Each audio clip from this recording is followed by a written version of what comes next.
at lahat po ng mga disenyo ay yan po yung mga nakikita namin sa paligid namin. So, lahat ay hango sa kalikasan.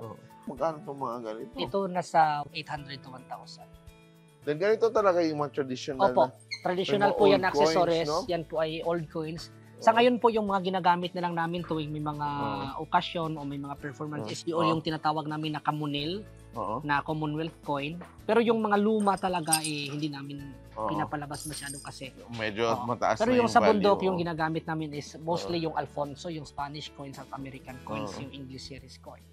Yung community, yung tribo talaga namin is tawag sa amin Panayanon Bukidnon o Panay Bukidnon na Panayanon. Gumagawa ay manugtubok at yung produkto ay tinubkan. Yung tawag. Pag mayroong mga trade fair o di kaya pag dito din sa bayan, pag mayroong mga bisita nilalagay din pag mayroong okasyon na pangbayan.